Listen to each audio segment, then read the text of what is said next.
মাহী আৰু পেহী হৈ আছিলোঁ কিন্তু জেঠাই হোৱা নাছিলোঁ। ফাইনেলি আজি মই জেঠাইও হ'লোঁ। এইয়া দেখিছেনে আমাৰ মৰম লগা ভাগিনটো।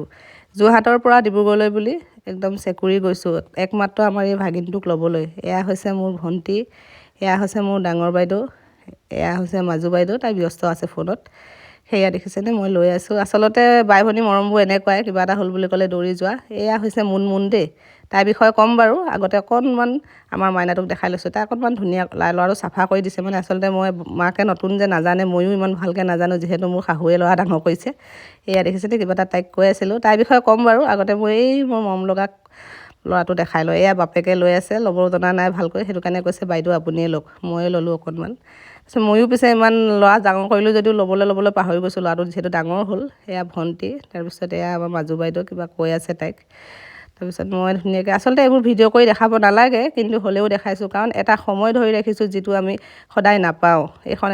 এইটো এটা সময় মানে আমি যদি পিছত বিচাৰোঁ আমি বিচাৰি নাপাম। ইয়াৰ কাৰণে মই মোবাইলতে সাঁচি ৰাখিছোঁ, পিছত যাতে আমি সকলোৱে মিলি এটা সময়ত চাব পাৰোঁ। এই মাইনাটোও ডাঙৰ হৈ চাব পাৰিব। এই দেখিছেনে ইমান ধুনীয়াকৈ চকু মেলিছে, চাওক বাপেকলৈ চাই। আচলতে বাপেকৰ পুতেকটো, সেইটো কাৰণে একদম চিনি পাইছে। এয়া হৈছে মোৰ সৰু ভণ্টি। তাই এনেই কৈছে দেই, তাই একদম অকল গোটেইবোৰক চাই ফুৰিছে। আচলতে মৰম, আচলতে তাইও মানে থাকিবলৈ মন গৈছে। কালি তাইয়ে থাকিলে বাৰু। এইয়া মাইনাটো ভণ্টিয়ে লৈ আছে। ফুটটো দিবলৈ মানা কৰিছিলোঁ, কাৰণ সৰুতে এনেকৈ ফুট দিব নালাগে বুলি ডক্টৰে এদিন মোক কৈছিলে, কিন্তু হ'লেও তাই মাকে পটককৈ দি দিলে। এয়া বাপেকে চাই আছে পুতেকক।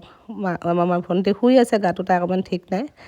এয়া মই আচলতে আজি খুব ফূৰ্তিত অকল হাঁহিয়ে আছোঁ। আপোনালোকে ভাবিছে চাগে বহুত ফূৰ্তি, সঁচাই মই বহুত ফূৰ্তি, কাৰণ প্ৰথমবাৰ জেঠাই হৈছোঁ, তাতে ইমান ধুনীয়া এটা ভাগিনৰ, চাওক দেখিছেনে। মই তাকে ভিডিঅ' কৰি আছোঁ, বাকী কাকো উঠাবলৈ মনেই নাই।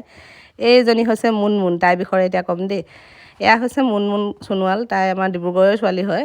তাৰপিছত তাই আকৌ মানে ডিব্ৰুগড়ত কিবা কামত আহিছিলে, হঠাতে মই ডিব্ৰুগড় আহিছোঁ বুলি জনাত তাই মাকৰ ৰুমৰ পৰা মোৰ কাৰণে একদম ভাত পানী বনাই মেলি লৈ আহিছে ধুনীয়াকৈ। মোৰ কাৰণে নহয় দেই, চৰি, আমাৰ ভণ্টিৰ কাৰণে ঢিলাকৈ ভাত বনাই আনিছে, দাইল বনাই আনিছে আৰু কিবা কিবি ধুনীয়াকৈ বনাই আনিছে।